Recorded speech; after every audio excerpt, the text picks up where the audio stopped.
Kodek naik lagi ya? Bingung ya, tapi yang pasti kan.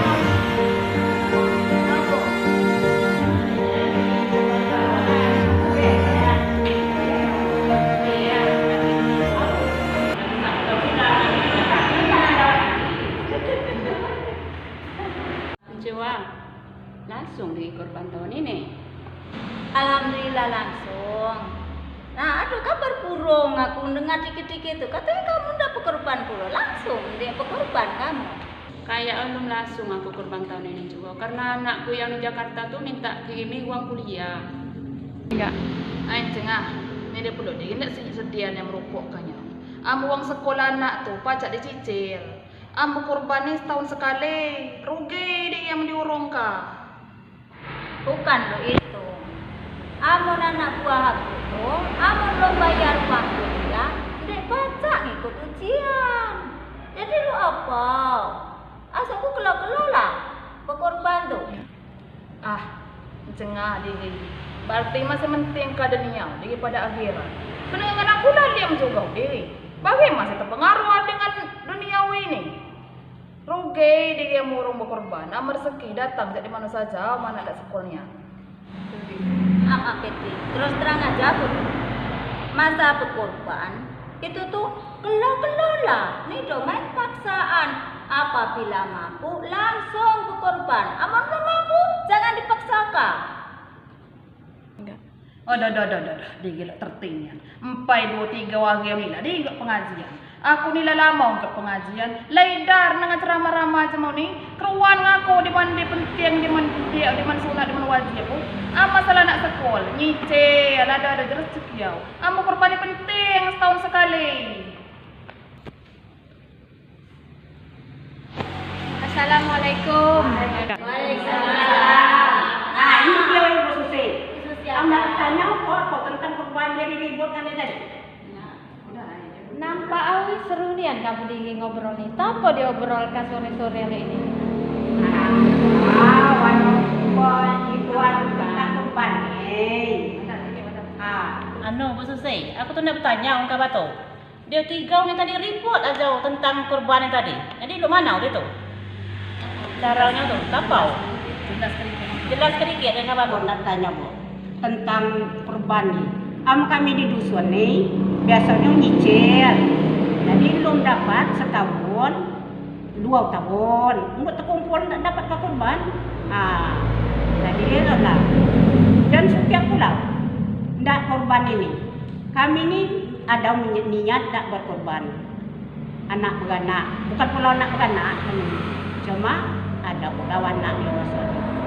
Mak, bak, aku dia berkenang. Mak, bak kami ni di sini. Kami 2, anak seorang adik. Jadi nak bertanya, dia nak ditanyakan ni tentang ini. Kata jemau, dia budia dengan ngurbani dia dalam mati tu. Apa nyampai apa ni dia pahlawan. Nah, ini nak minta anu ka. Aman tentang ni dah bulia tadi, anu mana ada amanat, ya amanat dalam mau. Dia lu dim di korban, kalau dim pulau di korban ni. Nah, ini ketulusan hati kami ndak korban ini. Hanya minta keterangan dengan kami. Misalnya aku nak bertanya juga, apa beda korban dengan kika? Kika bulian ni dah tujuan kurang ditunggal kan tu. Korban kan bulian kan. Itulah, aku dia pulau tak keluar ni pulau susi situ. Jadi tahu kah dikit. Aku dia keluar ni yang situ. Ada ngicek ke boleh, ada ngicek ke ni tahu. Jadi kebetulan pada petang hari ini kita pengajian dulu di Asawau. Pengajian kita seminggu sekali setiap Kamis. Jadi kebetulan sebentar lagi kita ni hari raya Idul Adha yang identik dengan hari raya kurban. Jadi kebetulan materi kita pada hari ini, sore ini yaitu tentang kurban. Jadi lulu ibu tanya ke tadi kan tentang kurban. Yang kapan dah bertiga tadi beribut masalah kurban tadi. Jadi kurban itu hukumnya sunnah muakkad. Sunnah muakkad di sini artinya sunnah yang dianjurkan. Ya mendekati wajib tapi bukan wajib. Jadi sunnah muakkad di sini artinya kalau mampu. Nah, berkenaan dengan misalkan kita lah mampu berkurban, tetapi kebutuhan pada besok harinya makan kita nak ngutang dengan tetangga, atau misalkan anak pagi nak uang sekolah, misalkan nak kebutuhan anak-anak sekolah di beliau gara-gara kita nak kurban, maka kurban belum bisa kita lakukan, karena kurban itu jika kita mampu.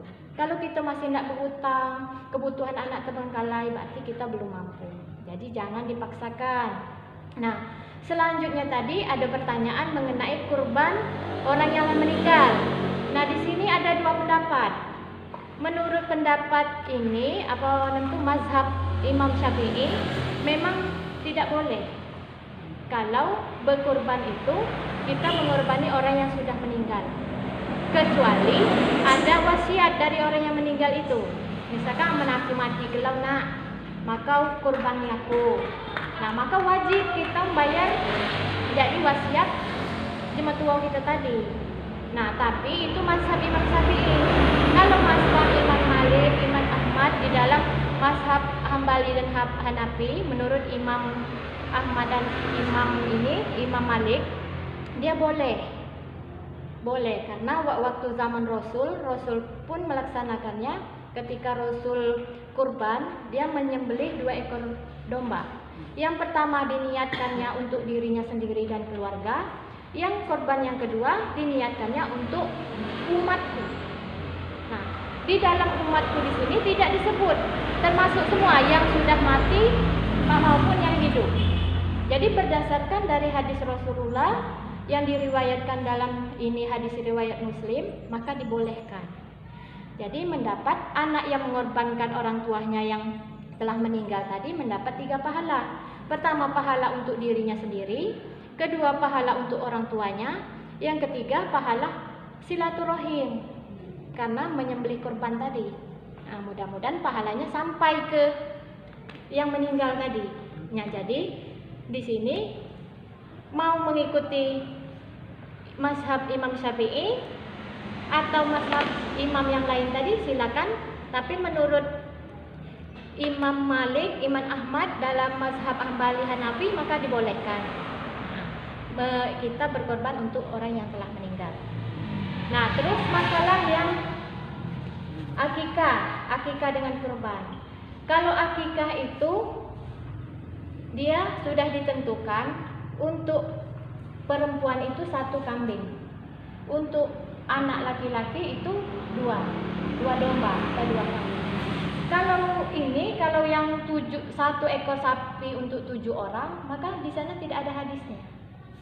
Jadi dia betul diterima, tapi dia diterima dia bentuk kurban bukan akikah. Siap kelas lulu ibarat tahu peraturan yang telah ditetapkan itu.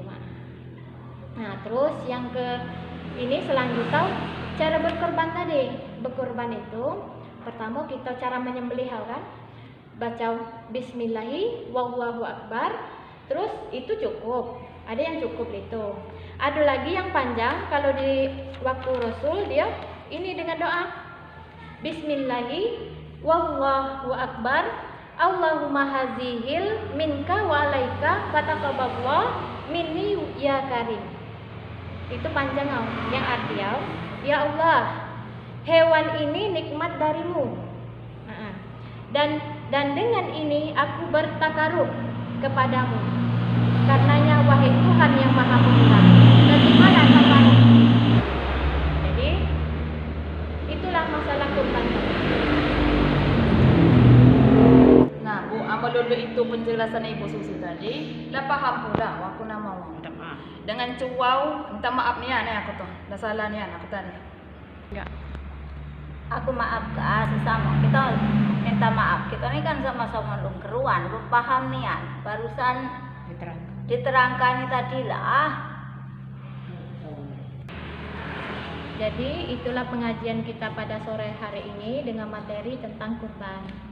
Jadi jangan lagi sampai kita beribu-ributan, hukum sunnah muakkad. Maka apabila mampu, kebutuhan anak sekolah terpenuhi, kebutuhan makan terpenuhi, apabila tidak berkorban maka boleh. mangkun dia ibarat tahu menyusah ke kita, berat ke kita ini makai sistem arisan. Jadi misalkan sebulan kita arisan 250 sebulan. Jadi ketika ulah setahun kalau kan lah 2,5 juta jatuh awak. Jadi mangkun dia beratkan. Jadi kurban itu bagi kita lah mampu. Kita lah mampu. Jadi demikianlah pengajian kita pada sore hari ini. Lebih dan kurang saya mohon maaf. Kita akhiri dengan membaca doa penutup majelis. Subhanakallahumma wa bihamdika asyhadu an la ilaha illa anta astaghfiruka wa atubu ilaik. Wassalamualaikum warahmatullahi wabarakatuh.